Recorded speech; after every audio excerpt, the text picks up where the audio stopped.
Hello বন্ধুরা, কেমন আছো? আমি তো খুব ভালোই আছি। রমজান মাস সবার কেমন কাটছে? আমার তো বেশ ভালোই কাটছে। তা রোজা করতে করতেই চলে গিয়েছিলাম মামার বাড়িতে, কারণ মামার বাড়ির সবার জন্য মা জামা কাপড় কিনেছে, দিতে গিয়েছিলাম। তা আমার মামার বাড়ি একটু গ্রামে, তাই ভাবলাম তোমাদের সাথে একটু শেয়ার করি। দেখো, আমি, আমার বোন, আমার ছেলে আর আমার বর তিনজন মিলেই যাচ্ছিলাম মামার বাড়িতে জামা কাপড় দিতে। তা কথায় আছে না, যে যতদিন নানিমা বেঁচে আছে ততদিন মামার বাড়ি সুন্দর। তো দেখো, তোমরা লাস্টেই দেখতে পাবে কেন আমি কথাটা বললাম। তো দেখো, আমার মামার বাড়ি একটু গ্রাম দিকে। তো গ্রামের পরিবেশটা দেখো, আমার তো খুবই ভালোই লাগে। শহরে থাকতে থাকতে এমন হয়ে গেছে, গ্রামে যেতে বেশ ভালোই লাগে। যাই হোক, আমরা সবাই রোজাই করছিলাম। তা আজ ইফতারটা হবে মামার বাড়িতে, তাই সবাই মামাদের বাড়ি থেকে মামার বাড়ি যেতে প্রায় 2 ঘন্টা লাগে।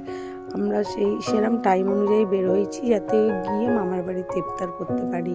তা দেখো, মামার বাড়ি এখানে প্যান্ডেলও শুরু হয়ে গেছে, ঈদের প্যান্ডেল, লাইটিং সবই শুরু হয়ে গেছে।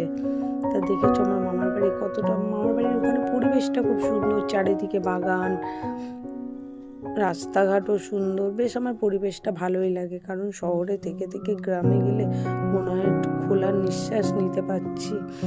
যাই হোক, দেখো, বলেছিলাম না যে মামার বাড়ি নানিমা যতদিন বেঁচে আছে মামার বাড়িটা সুন্দর। তো দেখো, তোমরা দেখতে পাবে আমার নানিমাকে। আমার নানিমা কিন্তু রোজা করছে, তাও এই মাঠে বসে বসে আমাদের জন্য ওয়েট করছে। ওই দেখো, আমার নানিমা আমাদের জন্য ওয়েট করছে কখন আমরা আসবো। সত্যি, যখনই যাই আমার নানিমা ঠিক ওই মাঠে বসে থাকবে, ওয়েট করবে যে আমরা কখন আসবো। আর বারবার তো ফোন করতেই থাকবে, কোথায় আছিস, কোথায় আছিস। তা নানিমা সব ব্যাগগুলো নিচ্ছিল, আমার বর সব ব্যাগগুলো হাত থেকে নিয়ে নিল, যে তোমার নিয়ে যেতে হবে না, তুমি এসো। তো আমার বর আগে চলে গেছে, নানিমা যাচ্ছে পিছনে, আমি যাচ্ছি। তা আমার মামার বাড়িটা সবে নতুন হয়েছে, আগে মামাদের ওই দিকটায় ঘর ছিল, এখন এটা নতুন করেছে। আর আমার ছেলে দেখো, তত্তর করে ওপরে উঠে যাবে। যাই হোক, ওকে ধরার জন্য আমি আবার গেলাম, যেহেতু নতুন তৈরি হয়েছে মামার বাড়িটা, এখনও সিঁড়ির এখানে কিছু করেনি।